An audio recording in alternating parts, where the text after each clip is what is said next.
สะภะคะวะโตอะระหะโตสัมมาสัมพุทธัสสะนะโมตัสสะภะคะวะโตอะระหะโตสัมมาสัมพุทธัสสะนะโมตัสสะภะคะวะโตอะระหะโตสัมมาสัมพุทธัสสะนะโมตัสสะภะคะวะโตอะระหะโตสัมมาสัมพุทธัสสะพุทธังสรณังกัจฉามิพุทธังสรณังกัจฉามิธัมมังสรณังกัจฉามิธัมมังสรณังกัจฉามิสังฆังสรณังกัจฉามิสังฆังสรณังกัจฉามิตุติยัมปิพุทธังสรณังกัจฉามิตุติยัมปิพุทธังสรณังกัจฉามิตุติยัมปิธัมมังสรณังกัจฉามิตุติยัมปิธัมมังสรณังกัจฉามิตุติยัมปิสังฆังสรณังกัจฉามิตุติยัมปิสังฆังสรณังกัจฉามิตติยัมปิพุทธังสรณังกัจฉามิตติยัมปิพุทธังสรณังกัจฉามิตติยัมปิธัมมังสรณังกัจฉามิตติยัมปิธัมมังสรณังกัจฉามิตติยัมปิสังฆังสรณังกัจฉามิตติยัมปิสังฆังสรณังกัจฉามิปันนาติปาตาเวระมณีสิกขาปะตังสัมมาทิฏฐามิปานาติปาตาเวระมณีสิกขาปะตังสัมมาทิฏฐามิอดินนาตันนาเวระมณีสิกขาปะตังสัมมาทิฏฐามิอดินนาตันนาเวระมณีสิกขาปะตังสัมมาทิฏฐามิกัมเมสุมิสาจราเวระมณีสิกขาปะตังสัมมาทิฏฐามิกัมเมสุมิสาจราเวระมณีสิกขาปะตังสัมมาทิฏฐามิมุสาวะตาเวระมณีสิกขาปะตังสัมมาทิฏฐามิมุสาวะตาเวระมณีสิกขาปะตังสัมมาทิฏฐามิสุราเมรัญญมัจจปมาตทันนาเวระมณีสิกขาปะตังสัมมาทิฏฐามิสุราเมรัญญมัจจปมาตทันนาเวระมณีสิกขาสัมมาทิฏฐามิ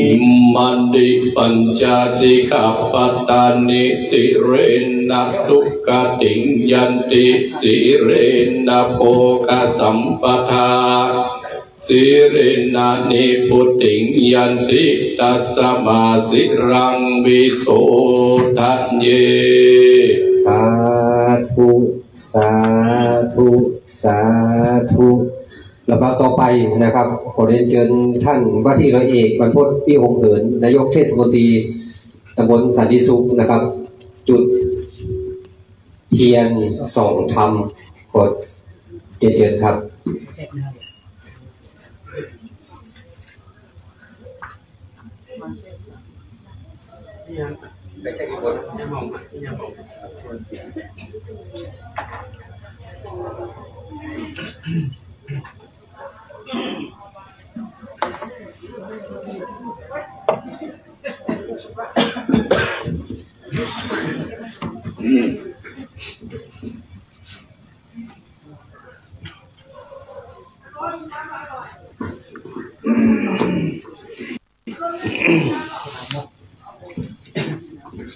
ธัมโม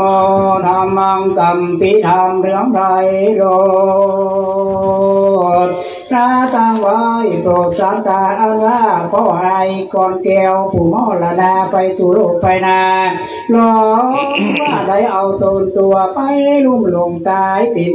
เพทุกเวทนาขอกุศลผลบุญพระธรรมเทศนาบุกนินานไฟโปกยกออกคือตนตัวของพ่อโอยตายก่อนแก้วได้ไปรอดเบียงแก้วยอดมาเนลปันสาธุธรรมังอนุตังพิมังปะจังอาราธนังกโรมานันตุพนโก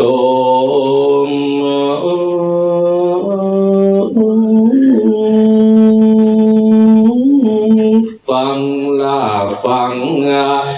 ลานสะดาตันตั้งหลาย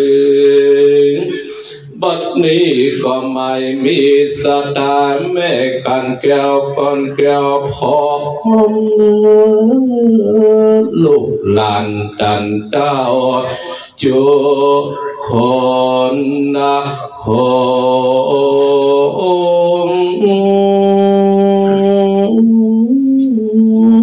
ตั้งก็ได้นิมนต์ตนตัวอัตมาจากเทศนาธรรมเพื่อจากอุทิศส่วนกุศ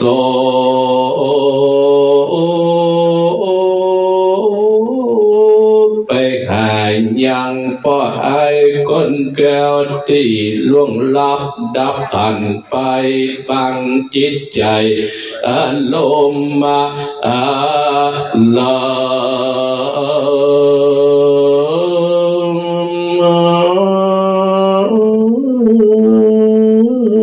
บัดนี้ตนตัวอัตมาเป็นผู้เทศนาขอยกมือเจริญเทวบุตรเทวดาอันรักษาอย่างบ้านแม่ขันแก้วที่นี้จึงนำเอาบุญกุศ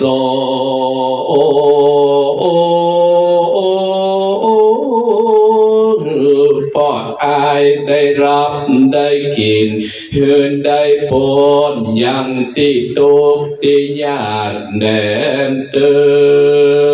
แม้นว่าบุญกุศลไม่แม่ขันแก้วพร้อมได้รูปดาวญาติกาพี่น้องได้ทำบุญตันไปหายังค่ำคืนนี้ไปบ่ลอดบ่เธอขอเชิญเทวบุตรเทวดาแม่พระรอละนีอันอักษาอย่างบ้านหลังนี้จึงนำบุญกุศลฮือกับพ่อไอได้รับได้กินเธอได้โปติตกติยากแม้นว่าพ่อไอได้รับได้กินแล้วได้เสวยบอดีโภคแล้วก็ดีขอเชิญจิตจากดวงวิญญาณของพ่อไอ้นี้เจิงมาอนุโมอุ่น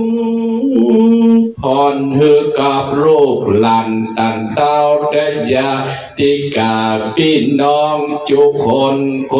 คืออยู่ดีมีสุขแด่เตอและนาขอแสดงความนับถือมายังท่านเจ้าอาวาสวัดศิรามงคลที่นับถือขอความสุขความเจริญจงบังเกิดแก่ท่านนายกป้าที่101บรรพตวิหกเขินท่านนายกเทศบาลตำบลสันติสุขและพ่อหลวงทองบานและพ่อน้อยพ่อหนานอีพ่ออีแม่พี่น้องคณะสัตยาหมู่เฮาท่านทั้งหลาย ในค่ำคืนนี้ตนตัวอาตมาภาพได้รับนิมนต์จากท่านเจ้าภาพเพื่อจะได้เอาน้ำธรรมคำสอนขององค์สมเด็จพระสัมมาสัมพุทธเจ้านั้นได้เทศนาฮือกับท่านไปหากับป้อไอ้ที่ลงรับดับขันไปทุกคืนนั้นท่านทั้งหลายก็ได้รับฟังน้ำธรรมคำสอนขององค์สมเด็จพระสัมมาสัมพุทธเจ้ามาในค่ำคืนนี้ตนตัวอาตมาภาพจะได้เป็นมรดกธรรมกำเมืองพร้อมกับได้นำเอาพระน้อยได้มาสวดอภิธรรมท่านทั้งหลายบัดนี้ท่านทั้งหลายได้ตั้งใจนั่นได้มาฟังพระธรรมเทศนาในค่ำคืนนี้อาตมาภาพจะได้บอกได้กล่าวให้ท่านทั้งหลายน้ำธรรมคำสอนของที่อาตมาภาพจะได้เทศชื่อว่าอานิสงส์ตามหาคนที่ตายไปคนที่ตายก็คือพ่ออ้ายที่เสี่ยงชีวิตไปหมู่เฮาท่านทั้งหลายอีพ่ออีแม่หมู่เฮาท่านทั้งหลายท่านนายกก็ดีก็จะหานคนเฒ่าคนแก่ใจลูกใจหลานเอาขันข้าวก็ดีใจลูกใจหลานพืชซอกดอกไม้ไฟแสงสีมาประดับประสาทก็ดีหมู่เฮาท่านทั้งหลายถ้ามาได้ศึกษาแต่ก็ว่าคือมันงามแต่ที่แต่แล้วเนี่ยท่านทั้งหลายมันเป็นปริศนาธรรมที่จักบอกจักกล่าวเพื่อหมู่เฮาท่านทั้งหลายในธรรมในธรรมเตี้ยธรรมาภาพจะเต็มนี้หนึ่งเพื่อนบอกว่าพูดจาความดีของคนที่ตายไปสองเป็นการเครื่องหมายแสดงความกตัญญูสามเป็นการทำบุญตามไปหาคนที่ตายสี่เป็นประเพณีที่หมู่เฮาลูกหลานต่างเต้าจะต้องประพฤติปฏิบัติแบบนี้เป็นเครื่องหมายแสดงความกตัญญูเตี้ยตมาภาพว่าหนึ่งที่ปูจาความดีท่านทั้งหลายได้เอาดอกไม้ก็ดีขันเข้าก็ดีอันนั้นปูจาความดีของพ่อวิอ้ายคนแก้วที่ได้มรณภาพไปสู่โลกไปหน้าเมื่อสมัยพ่ออ้ายนั้นเพิ่นมีชีวิตพ่ออ้ายก็ไม่ใช่คนเลวเพิ่นก็เป็นคนดีเป็นคนเฒ่าคนแก่ไปบ้านในเมืองเฮาเห็นคนหนึ่งและก็ได้เลี้ยงลูกเต้ามาได้เจริญได้ทิพย์ได้ดีอย่างที่ท่านทั้งหลายได้หูได้หานมาใครจะพูดจาความดีก็คือลูกคือเต้าและภรรยาที่จะพูดจาคุณงามความดีของอีพ่อที่ตายไปหมู่เฮาท่านทั้งหลายถ้าภายมันมีความกตัญญูกตเวทีต่อพ่อต่อแม่เนี่ยก็จะเป็นการยังซัดหิ่งห้อยเนอะจัดการการสัตว์หิ่งห้อยที่เปิ้นมีความกตัญญูต่อพ่อต่อแม่การสุนทรผู้เปิ้นถึงบอกว่างัวควายจ้างม้าตายแล้วดูนำลูกเขาแห่งยังเอาใจกันได้จะรู้สุดปุ่มและไส้คนเฮายังกินลำอิ่นต้องคนเฮาสหายพี่น้องตายแล้วไผ่หมู่ข้องอะไรสุดแต่ดูพวกเขายังเอาห้อนแกว่งกวดจักเป็นปีไปมาหลอกบ้านได้ถ้าเฮาบ่มีความกตัญญูต่อพ่อต่อแม่เฮาพ่องัวควายจ้างมาน่ะมันยังจะมีคุณค่ากว่าตัวเฮาถ้าขาดความกตัญญูอันนี้คือปูจาความดีของผู้ที่ตายไปหมู่เฮาท่านทั้งหลายที่มานี่ก็ได้มาปูจาความดีของพ่อวิอ้ายเมื่อเพิ่นยังมีชีวิตอยู่ที่เฮายังบ่ลืมกันพุทธเจ้าเพิ่นบอกว่าภายที่บ่ลืมกุลนี่นะเป็นคนที่มีความกตัญญูนั่นตกน้ำอะไรตกไฟถึงไหมข้อที่สองเป็นการแสดงความกตัญญูกตเวทีต่อผู้มีพระคุณหมู่เฮาเกิดมาแล้วจะต้องมีพ่อมีแม่เลี้ยงเฮามาท่านทั้งหลายใครที่มีพ่อมีแม่เลี้ยงเฮามานั้นเฮาก็ต้องเลี้ยงท่านนั้นตอบแทนไปอย่างวันนี้นางมาดีซึ่งเป็นลูกของพ่ออ้ายก็ได้ดูแลพ่อมาจนสุดวินาทีสุดท้ายบุญนั้นก็จะบรรทบไปที่ไหนบุญนั้นก็จะย้อนมาถึงตัวเฮาท่านทั้งหลายกรรมเนี่ยเพิ่นบอกว่าคนเฮาพุทธเจ้าตัดเทศนาว่าคนเฮานั้นนี่ยังนี่ได้นี่กรรมนี่เวรบ่ได้กรรมเวรนั้นท่านทั้งหลาย มันจะติดตามเฮาไปเหมือนเงาตามตัวท่านทั้งหลายบัจจัยว่าอีพ่ออีแม่จะเป็นคนก็มีกรรมเนี่ยทุกเจ้าก็มีกรรม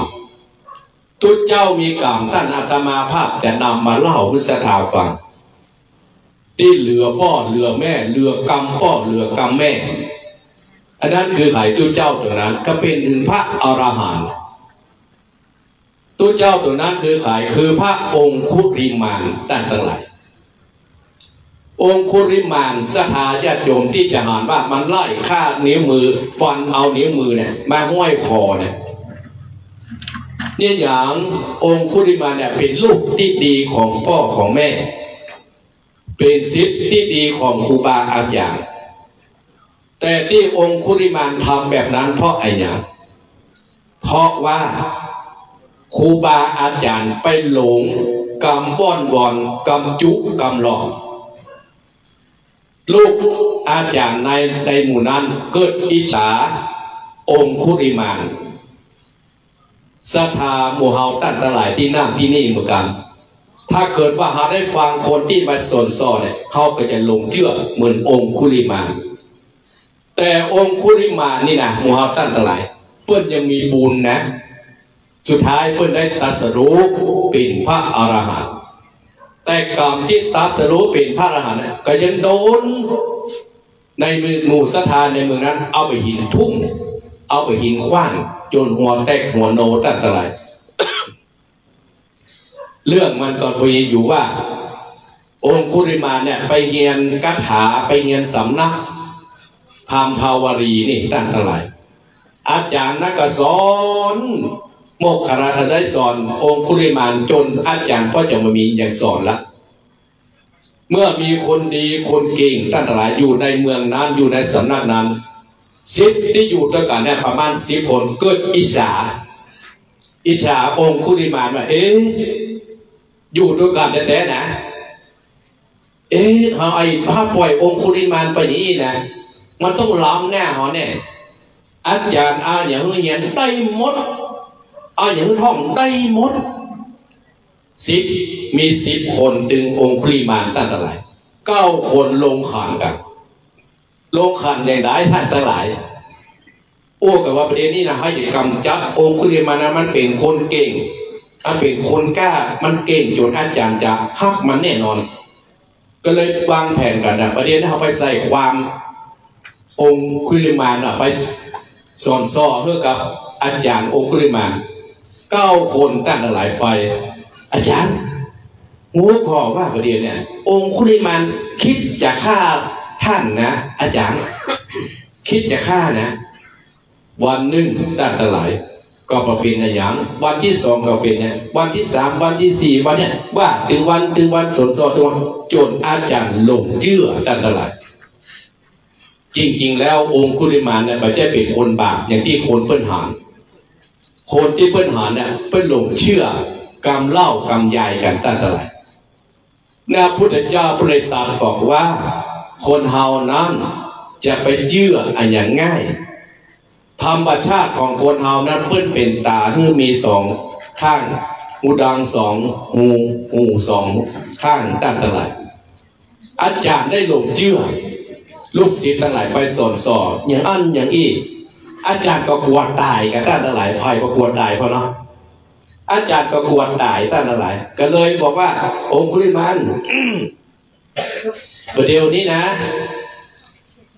ตัวข้างแห่งวิชาเดียวต้านเนอ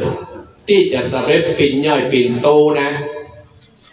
องคุริมานก็อยากสำเร็จอยากปิ่นย่อยปิ่นโตท่านนั้นจะยังได้อาจารย์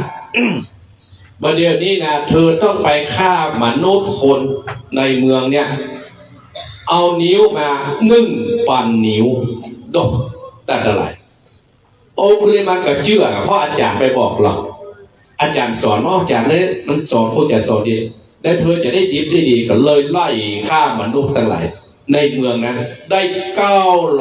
999 นิ้วแต่ค้างแห่งอันเดียวมหูจะมาฆ่าใครละเพราะคนมันกลัวละในวันนั้นแม่ตั้งทั้งหลายเกิดเป็นห่วงโอ้คุริมานนี่นะมันไปฆ่าคนนั้นไปฆ่าคนนี้ประเดี๋ยวนี้คนจะต้องลอบฆ่ากันเนี่ยกึศใจอย่างนั้น เขาจะไปเขาจะไปบอกเขาลูกเขาดีกว่าไงเขาจะไปบอกเขาลูกว่าเขาจะบอกให้แย่หนีอีแล้วเนี่ยด้วยความเป็นห่วงพ่อแม่ตั้งตลาดพ่อแม่เนี่ยเป็นห่วงลูกเต้าลูกจะอยู่ที่ไหนก็ตามลูกจะเป็นคนไทยก็ตามลูกจะเป็นขี้ยุขี้ยาก็ตามพ่อแม่เนี่ยฮักลูกเต้าแม้ว่าลูกเต้าจะหายเปลี่ยนใดแต่ลูกเต้านั้นจะฮักพ่อฮักแม่เท่าใดนั้นบอกหูตั้งเท่าไหร่แม่ขององคุลิมานก็ไปกดตัวเฮ้อองคุลิมานหันตั้งทั้งหลายคนมีบุญสุดท้ายตกน้ำอะไรตกไฟแบบไหม้ตอนนั้นพุทธเจ้ากำลังนั่งอยู่บำเพ็ญศีลบำเพ็ญญาณอยู่ก็ได้แผ่ยานไปถึงไปหานไส้โมกขลานะกำลังจะฆ่าแม่กันตลาดจะเอาเดียวถ้าเขาได้ฆ่าพ่อฆ่าแม่ตกนรกบ่ได้พุทธบ่ได้เกิดเพราะว่าองคุลิมานเนี่ยยังเป็นผู้มีบุญอยู่ตั้งตลาดพุทธเจ้าก็เลยไปปรากฏตัวเฮ้อองคุลิมานหาบอกองคุลิมานพระพุทธเจ้าบอกว่าท่านหยุดก่อนท่านหยุดก่อนหยุดทำร้ายคนต่างหลายองคุลิมานก็พุทธเจ้าอย่างไงลอยไปเตียวไปไล่ก็ได้แรงประดันก็เลยเอื้อนพุทธเจ้าท่านหยุดก่อนหยุดก่อนพุทธเจ้าว่าเฮาหยุดแล้วท่านยังไม่หยุดตั้งแต่หลายแค่2 กรรมเนี่ยเฮาหยุดแล้วท่านยังไม่หยุดองคุลิมานได้สติปัญญาที่ได้ห้ามได้เหียนมาตั้งแต่หลายได้เกิดดวงตาเห็นธรรมว่าโอ้เฮาสร้างบาปมานักหนาปาป้านเลยสุดแต่แม่เฮาก็ยังจะฆ่าถ้าเขามามีพุทธเจ้าเนี่ยจะต้องเดือดร้อนเขาจะตกนรกหมกไหม้แน่ตั้งแต่ละพุทธเจ้าได้เทศนาธรรมเพื่อกับองคุลิมานองคุลิมานก็เกิดความได้ดวงตาเห็นธรรมได้ก็ได้เข้าไปบวชเป็นสาวกพระพุทธเจ้าและได้ตรัสรู้เป็นพระอรหันต์ทั้งหลายได้ตรัสเป็นสรู้เป็นพระอรหันต์แยกกี่ได้องคุลิมานก็ไปบิณฑบาตตามบ้านเดียไปบ้านเหนือบ้านใต้บ้านตกว่าออกเหมือนกับอาตมาภาพไปบิณฑบาตเลยแต่คนทั้งหลายมีแม่มารทั้งหลายผ่านองคุลิมานมาบิณฑบาตก็กลัวหนีกันการเข้าหัวพ่อคนทั้งหลายองคุลิมานมาพ่อว่าโจรองคุลิมานรับปลามาบีนทุ่มองคุลิมานเกือบตายตั้งทั้งหลายว่าเกิดเพราะอะไรก็เพราะว่าองคุลิมานเนี่ยทำกรรมโดยบ่งูตัวโดยไปเชื่อครูบาอาจารย์ที่เพิ่นสั่งสอนไปที่ผิดและทำกรรมด้วยมีคนจักจวนไปแต่สุดท้ายองคุลิมานนั้นยังมีสติกลับคืนมาเป็นคนดีได้เสี่ยงกรรมไปตั้งแต่หลายเหมือนกับป้อวิไอเฮานี่แหละพุทธเจ้าตรัสว่าชราธรรมมหิชรังอนัตติโตเรามีความแก่เป็นธรรมดาเราจะร่วงพ้นความแก่ไปได้จะมีใครสักคนตั้งแต่หลายที่จะร่วงพ้นความแก่ไปได้ข้อที่2ว่าพยาธิธรรมมหิพยาติงอนัตติโตเรามีความเจ็บไข้ไปกับผู้คนเฮาไปร่วงพ้นความเจ็บไข้ไปได้แม้แต่พ่ออุ้ยเปิ้นก็ยังพ้นมาถึงปัจจุบันนี้ถึงปัจจุบันนั้นเพื่อกับรอดพ้นความเจ็บไข้ไปได้แม้แต่ตัวอาตมาภาพก็ยังรอดพ้นความเจ็บไข้ไปได้บัดแต่บอกว่าเมื่อคืนนี้อาตมาภาพของมาตะกี้ก็ไปเต้นที่ว่าบ้านเรายาวเกือบพอดีนะตั้งแต่หลายก็ไปเพื่อสลองสถานแล้วก็มาที่นี่วันพุธไปละตอนเช้าเพื่อนิมนต์6 โมงที่วัดพุทธตรงสาก็ไปละจะมาที่นี่เนี่ยพยาธิธรรมมหิพยาธิอนัตติโตเราว่ารอดพ้นความเจ็บไข้ไปได้สุดท้ายป้อวิไอก็ว่ารอดมรณะธรรมมหิมรณังอนัตติโตเฮามีความตายเป็นธรรมดาจะไม่มีภัยล่วงพ้นความตายไปได้แม้แต่องค์สมเด็จพระสัมมาสัมพุทธเจ้าเฮาก็พอล่วงพ้นความตายไปได้แต่เป็นหน้าบุญตั้งหลายที่พ่อไอ้จะตายจากลูกจากเต้านั้นเพิ่นก็ได้สร้างคุณงามความดีไว้ให้กับลูกกับเต้าได้สร้างห้อยสร้างนาสร้างบ้านสร้างจองสร้างทุกสิ่งทุกอย่างให้ลูกได้อยู่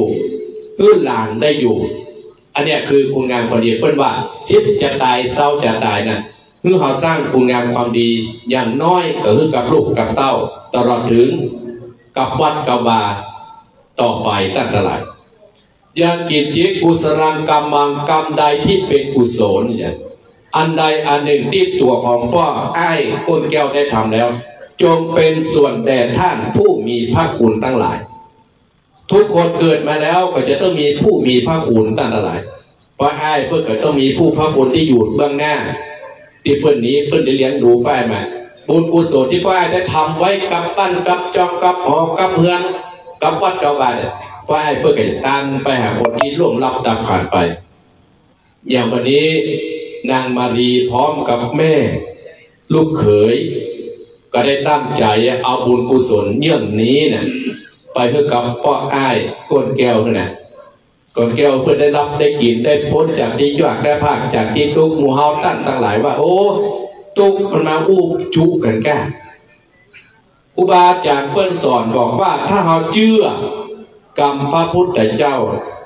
เชื่อกรรมพ่อกรรมแม่กรรมครูบาอาจารย์เนี่ยตึงตกน้ำบาไหลตกไฟป่าไม้ตั้งหลายเราขึ้นเอาปู่เสียทีกับแม่เสียทีฮะในธรรมมหาบุญละนิพพานสูตรฮะพ่อเสียทีแม่เสียทีนะตั้งหลายเป็นคนใจบุญตายไปแล้วทำไปแล้ว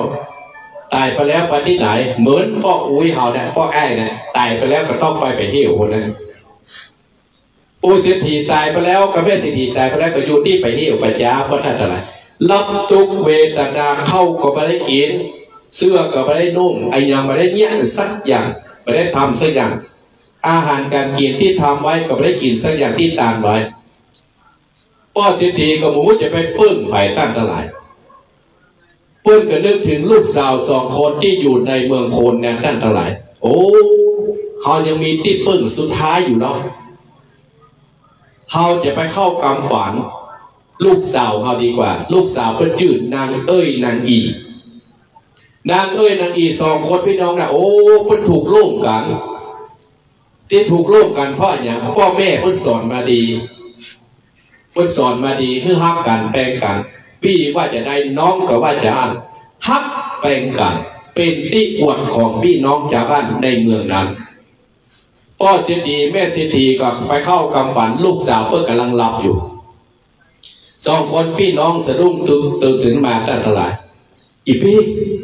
อีแม่มาเข้ากรรมฝันเพื่อนนะอีพ่อก็มาเข้ากรรมฝันน้องในฝันว่าจะได้ฝันว่าไปได้อีพ่อที่พ่อเงียบไปได้พ่อได้กินซับอย่างอาหารที่พ่อตามว่าได้กินซับอย่างที่ทำไปนั้นหมูว่าไปที่ไหนอีพ่ออีแม่เพิ่นบอกว่าได้น้องอีพ่ออีแม่ก็บอกว่าวันพุธเมื่อเช้าเนี่ยคือสู่เขาไปถามพระพุทธเจ้าตั้งหลายพุทธเจ้าเขาเนี่ยนะเป็นนักดาราศาสตร์นะนักวิทยาศาสตร์หูมดตั้งหลายเพิ่นมียางของเพิ่น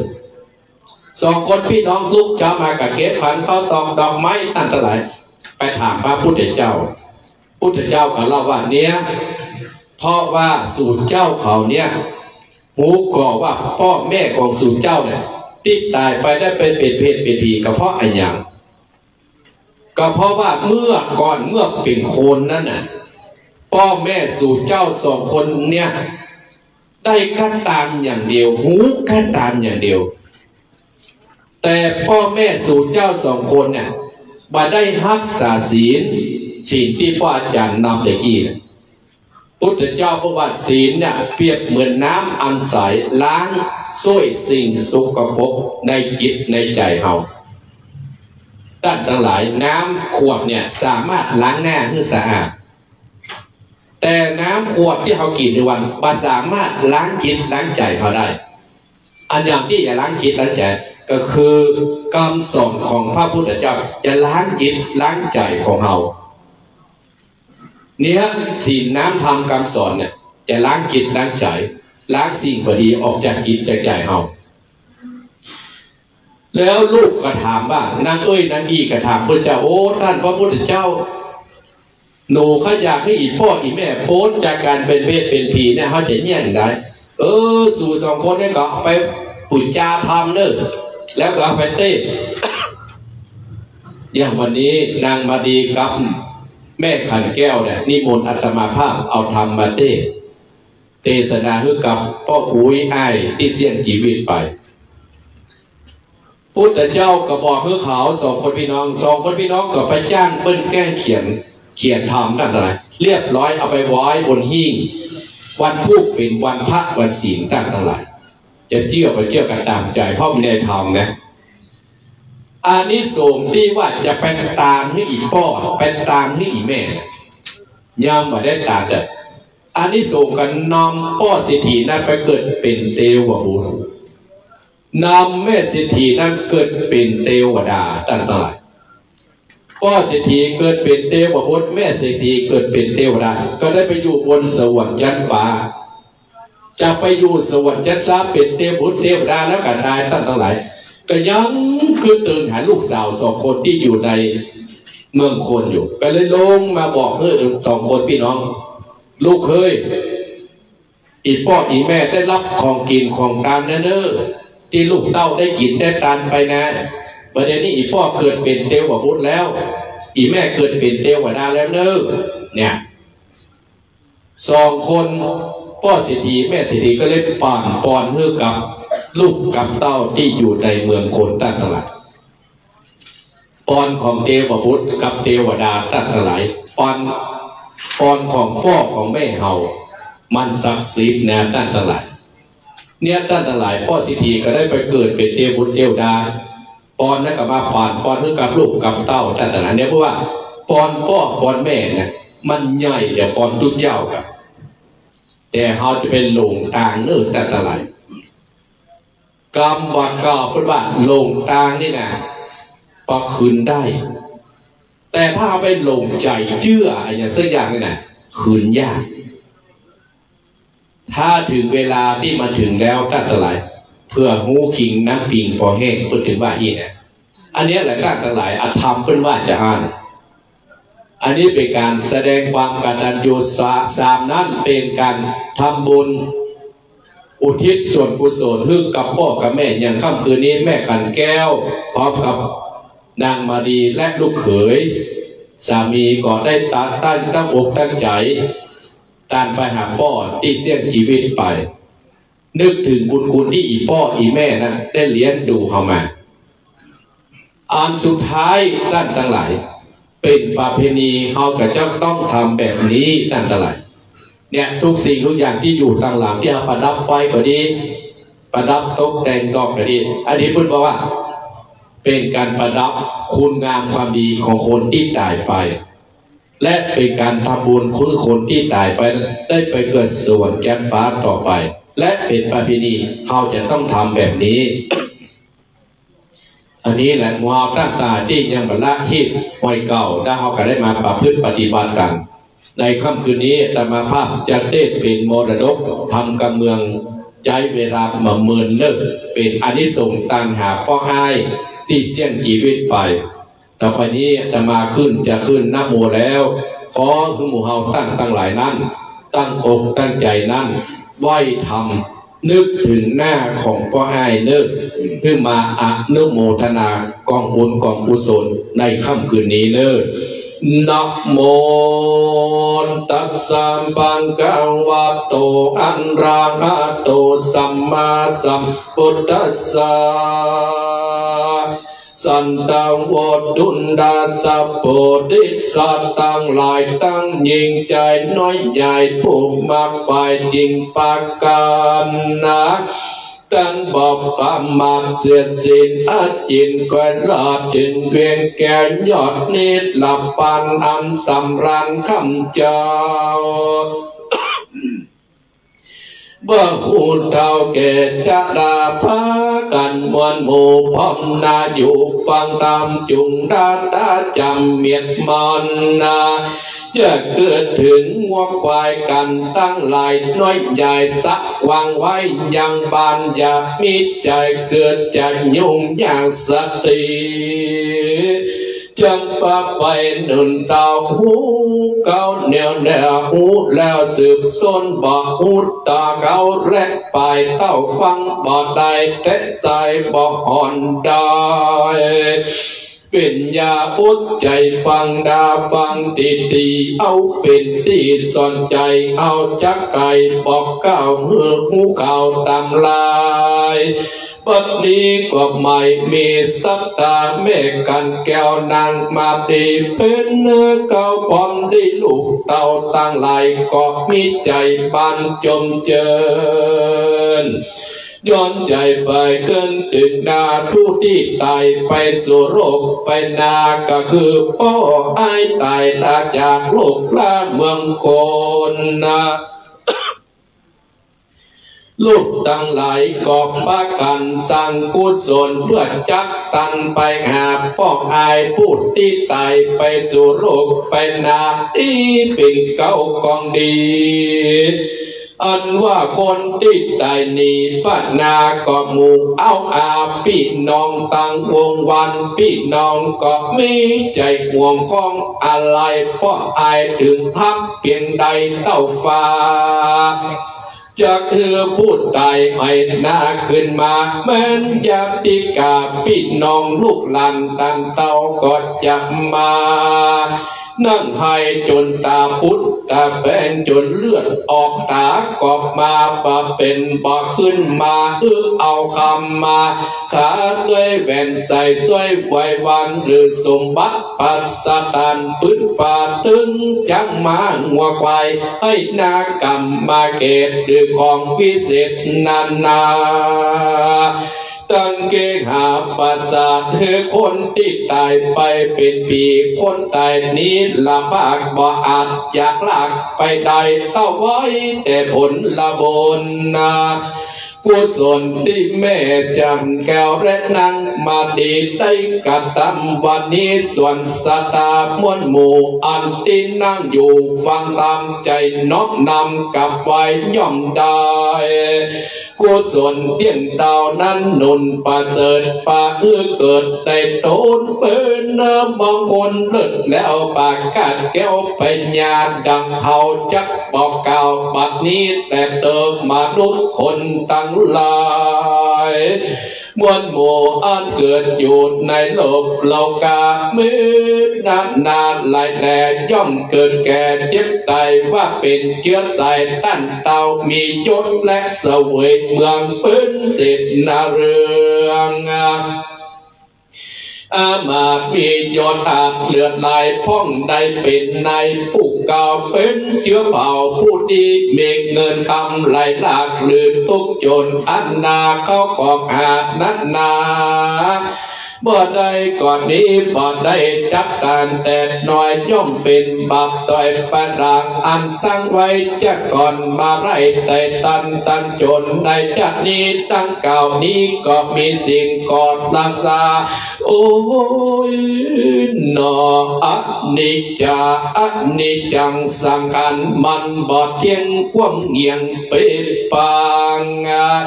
กันว่ากรรมบางหลังที่สร้างไว้ก็มาไล่ไต่โดยตันอย่างบัดนี้นามัจจุราชก็มาไล่โดยตันป้องไอไต่ไต่ตากันเสียจอยก็บ่ได้เธอก็ได้มีแต่สั่งตั้งดีจักเสียดีบางอันบ่ที่เราติดโดนย่ำจอมอ้อยคนเอาตั้งหลายอายุแก่เต่าบ่พิจารณาพึ่งผมก็ยังออกปั่นดำแดงออกแม่บ่เย็งตัวเก่าดื่มแต่เราเมายามันบ่ละคายลูกหลานกามีเถิดจอยและสอดที่ไหนเหมือนบ่ไว้กันละเล่นก็ปากันไปดูบ่ขัดลำดับมาบัดเนจะกล่าวกล่าวอย่าไปถึงอันนี้สงสัยบ่เต่าดังพุทธเจ้าติสัตนาว่ามาโนดคนใจไฟยินดีสัทธาก็เรื่องใจเฟื่อฟ้าฟังธรรมมา ย่อมนำเอาตนไปเกิดก็มีอานิสงส์ลำเลิศมาเกิดในใจคือฟังกายปอกกาข่าวชักปอกข่าวกองตามเรื่องต่างหมวดดำต่อยยาตั้งหน้าอาจหน้าฟังตามย่อมเอาตนไปเกิดเป็นเจ้าป่าก็มีอานิสงส์อันนี้ส่งอิทธมังดังนี้ได้กล่าวที่ปิดใจว่าสัตตาคนใดก็แล้วมีใจผ่องแผ้วฟังตามขององค์กรรมพุทธเจ้าโดยใจบอดเศร้าตำการนะคือตั้งหลายไฟไว้สัตตาหุดยังกุลลักตัดนาสามสิ่งปะใดสังเวชในสงสารเป็นการเตือนตัวเก่าอย่ามัวเมานานาพ้นจากตั้งตุกยากเป็นมงคลประเสริฐปะหือตั้งหลายเกิดสวดสดีกันวัดได้นีดมวยมาจากลูกบางเมืองคนย่อมเอาตนไปเกิดจันทร์ฟ้าเริดไปบนอย่างพ่อวีไอ้นินาก็ย่อมเอาตุกอนไปเกิดจันทร์ฟ้าเริดเมืองสวรรค์บัดนี้นาตั้งหลายหนุ่มเต้าก็มีสัทธาแม่กันแก้วนั้นมาดีพบเมื่อด้วยตุกเต้าญาติกาพี่น้องก็ได้ปะกันมาละนึกถึงพูดที่ตายไปก็คือปอกอายพูดจุดที่ตายไปหมู่วงวันพี่น้องก็มีใจห่วงข้องอะไรถึงพูดที่ตายนั้นเล่าก็มีใจปอดเศร้าจุดโนนปะกันมากัดตำบลนาประมาทบ่ฝ่าปากันฟังตามเพื่อเหือพ้นกรรมบ่ปอนดังมีแต่ก่อนนั้นก็ไม่เมพวกไอ้ที่ตายลาลับโลกลาจากโลกเมืองคนลาจากลูกจากหลานพันดิญาเมียอักจากโลกกังเมืองคนนาเมื่อว่าพ่อไอบางจิตใจตนไปปอดจังไปทบลงกลางได้เป็นปีก็ขอบุญกุศลนะที่แม่กันแก้วนางมาดีก็ผลบุญอย่างนี้จึงไปลอดถึงตัวพ่อไอไปโอ้ปุ๊บยกย้ายไปออกจากที่ผ่านได้หือสุขเฉยบันคำเจ้าบ่โศกเศร้ากันใดแม้นว่าพ่ออายคนที่ตายไปได้สร้างบุญสร้างกุศลผลนักบุญก็นำพ่ออายไปเกิดที่ประเสริฐเกษมศรีได้สุขชื่นจอยบอดทุกห้อยปับมานก็พอบุญกินบุญตานนี้จุงไปกำจำนวนใดพ้นอย่างที่ตกได้ถึงที่สุขติดต่อบุญปันถมนาได้เกิดเพราะอายนี้เกิดเป็นเทวบุญนาบุญการประโยชน์จันทร์ฟ้าคงสว่างสุขคืนวันจิ้นจอยในปราสาทซอยเกษมศรีสมบัติมีกู้อันดังฝาทักนาและนาคอสถาตั้นต่างหลาย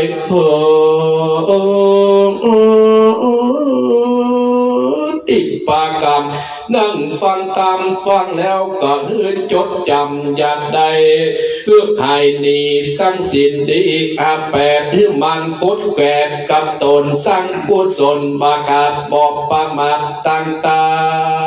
งๆนาได้สุขเฉยบานเมื่อซอยดังไฟห้อยใจหมายขอดยิงใจหนุ่มเตาพ้นติดหมายเอาเครื่องขี่เคาะการีหมดหมายตั้งอุบัติจังไรหนีไปไกลๆอย่าได้มาไกลแม่อย่าได้มาไกลแม่กันแก้วและนางมาดีลูกหลานตันเต้าจุกคนเจ็บป่วยไข้อย่าได้มาปานหือสุขใจบานเที่ยงเต้า ทุกคำจะสวดสดีเดเตนิติตังคิญาสังวัฒนาวิเศษตันอาคนตายนาศพสร้างขอบบังคมสมเลสเด สาธุ